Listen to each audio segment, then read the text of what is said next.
This episode of Proper English is brought to you by some of those pesky prepositions associated with time, the difference between allowed and allowed, and the idiom, the penny dropped.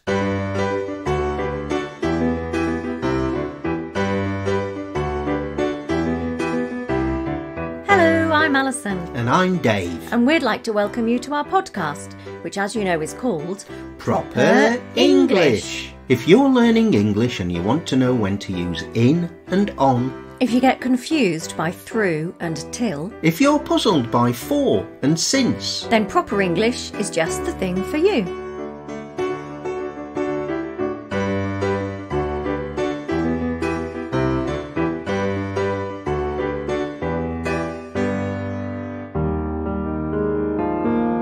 We haven't had a proper look at prepositions since episode 3. What? But they're so difficult. I know. So another episode was well overdue, and considering how complicated they are, I'm pretty sure this won't be our last one. Now, let's take a bit of an overview. Did you know that prepositions are a fixed group of words? No new prepositions get added. I suppose that makes sense. So the number of prepositions is finite. It's just the usage which is huge and varied. Exactly. Anyone who's struggling with or confused by prepositions shouldn't feel bad about it. Their usage varies in different contexts, and it takes time to conquer them. They can even function as nouns, adjectives, and adverbs. Why? No one said it was going to be easy, Ali. There's no point in trying to translate literally from or to your own language, as prepositions don't always work that way. They don't. Prepositions can be categorised in all sorts of ways, but today we'll focus on the category of time. Now, we did look at on and in episode 2, but there are many more prepositions used for time. On and in, at, for, since, ago, from, to, before, after, till, and until. Well, they're the most commonly used. OK, so pop quiz, Dave. On. When do we use on? Days of the week. Proper English comes out on Tuesdays. We can omit the preposition if we're being really casual and just say, see you Wednesday. Yup, and also specific dates. Your birthday was on the 27th of March. Happy birthday. Thank you. Your turn. At. When do we use at? To be specific, so I'll meet you at 1 o'clock. I was born at 11:45 p.m. on the 27th of March. Happy birthday. Thank you. Great. We also talk about at the weekend. What did you do at the weekend? Not much, we couldn't go out. Sad but true. And at night, nocturnal animals are animals that are awake at night. So next one, in. When do we use in? This is broader, less specific. So for months and seasons, Christmas is in December. The cherry blossom is beautiful in the spring. And for general times of the day, I like to have a cup of coffee first thing in the morning. And although we use at with the weekend, we use in with the week. For instance, it's raining today, but sunshine is forecast for later in the week. The weather or food. Two favourite topics of conversation in the Proper English household. Before lunch, we have breakfast. Eh? I've moved on. I'm sure you have. I'm talking about before and after now. Ah, right. And because I mentioned food. Yep, always looking forward to my next meal. Anyway, we use before when we're talking about something that is earlier than a particular point in time. Like lunch, for instance. Precisely. And we use after to denote something that is later than a particular point in time. As in, tea time is after lunch. And now we're asking, what's the difference? What's the difference? I'd like to thank our friend Yasmin for reminding me about this particular thorny issue on Facebook a couple of days ago. What's the difference between allowed and allowed? They sound exactly the same. I know. More of those hellish homophones. A-L-L-O-W-E-D, allowed, can either be a verb or an adjective.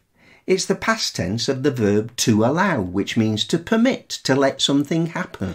We're not allowed to fly to the UK at the moment, for instance, using it as an adjective. Or, even though the striker was clearly offside, the referee allowed the goal, using it as a verb in the past tense.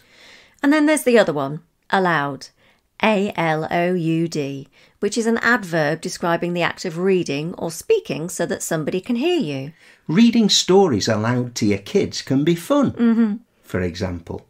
But how do we remember the difference? Well, when you want to use the verb, the ed ending should help you realise that it's a regular past participle. That's right. And aloud has the word loud, L-O-U-D, in it, which should, hopefully, give you a big clue. A very big clue. Good point. Righto, even more prepositions for time. For, F-O-R. When do we use for, Ali? For indicates an amount of time. We can be quite specific. I lived in London for 7 years. They will stay with us for 2 nights. Or can be vaguer. Yeah, like I waited for the bus for ages, or waiting for the water to boil takes forever. Since, not since, as some of my students say. When do we use since, Dave? Well, since marks a period of time from the past until now.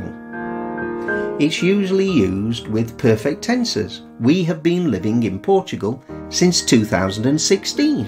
And Harry and Sally have been friends since university. Oh, that's interesting.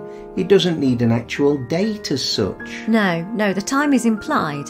We know Harry and Sally are still friends from whenever it was they were at university. Now, don't confuse since with ago. One of my students told me he had an interview since 2 years. Ah, yeah. That sounds like the world's longest interview. Presumably, he meant he had an interview 2 years ago. Exactly. We normally use ago with the past simple. It refers to a period of time that is completed and always follows an expression of time. Oh, I've just had a thought. Treat it gently. It's in a strange place. Ha ha. He could also have just got his sentence construction the wrong way round. What do you mean? He could have meant to say, it's 2 years since I had a job interview. Good point. Not so long ago, I learnt how to ride a unicycle. Or, I fell off my unicycle 4 months ago. And what did you learn from this, Dave? 1 wheel bad, 2 wheels good. Onwards. From and to work as a pair to express a fixed time period. For years, I lived in London from 1990 to 1994. For specific times of the day. The shop will be closed for lunch from 12 p.m. to 1:30 p.m. Probably longer here in Portugal. The Portuguese take their lunchtime seriously. And quite right too. We English could learn a lot from them. Portuguese, for example. Not least of all. We can also use from and to for days of the week. We teach on italki from Monday to Friday. And months of the year. From June to September here in Montenegro, it rarely rains. Then there's till. Or until. Or to. Now, we use to, T-O, when we're telling the exact time. It's 27 minutes to 7 already, and I haven't finished writing the episode yet. Shh, spoilers. And we often use till and to when we're talking about the period between the days of the week. We work Monday to Friday, for instance, or Monday till Friday. Oh, and in American English, you would say we work Monday through Friday. Oh, yeah. That's not something we'd say in British English. Through. T-H-R-U. Is an American simplified spelling of through. T-H-R-O-U-G-H. Just so you know. And now it's time for Idiom of the Week. Idiom of the Week? Detective Inspector Davidson and Sergeant Roberts were driving back to the station after a long shift. Can I ask you a question, Mom? It's been a long shift, Roberts. Don't make it too complicated. Thanks, Mum. I'll do my best. It's just, I was wondering, when we was talking to the socko... Scene of crime officer, Roberts. You know I hate acronyms. Right, yeah. Scene of crime officer. Him. When we was talking to him... Were. Eh? Go on, Roberts. Right, yeah. Well, he was explaining about how the machines in the amusement arcade were all smashed by the same instrument. And then he said something about how it couldn't have been the same as the murder weapon, and I wasn't sure why at first, because the victim had been hit from behind, and that was obvious, but... Get to the point, lad. Oh, yeah. I'm rambling again, ain't I? So anyway, the scene of crime officer held up the actual weapon, and you looked at me and said, the penny drops. And? Well, I didn't drop any money, and all the machines was turned off. So what did you mean, Mom? Seriously, Roberts? Have you never heard the expression before? Expression? Yes, the penny dropped. It means that someone, i.e. you, has finally come to understand something after a period of confusion or bewilderment. Oh? It was first used in the 1930s. Machines used in public, like telephone boxes or weighing scales, needed a penny or other coin to make them work. Oh. Sometimes the coin would get stuck, and you'd have to wait for the penny to drop before the machine started to work.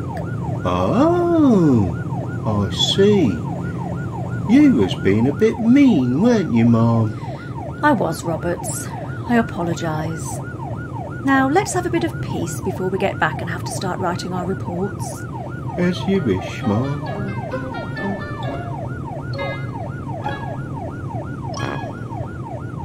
And here we are at the end of another episode of Proper English. As always, we hope you've had fun listening in on our conversation. And whether you're a new listener or a regular subscriber, why not get in touch with us? You can email us at properenglish, or one word, at sapo.pt, or you can ask us questions on Instagram or Twitter or Facebook, if you have them in your country. And don't forget to tell everyone you know about us, your friends, your family, anyone who's studying or learning English. And make sure you like this episode and leave us a nice review and subscribe to us on your favourite podcast app. So, until next time, it's goodbye from me. And it's goodbye from me too. And thank you for listening to Proper English.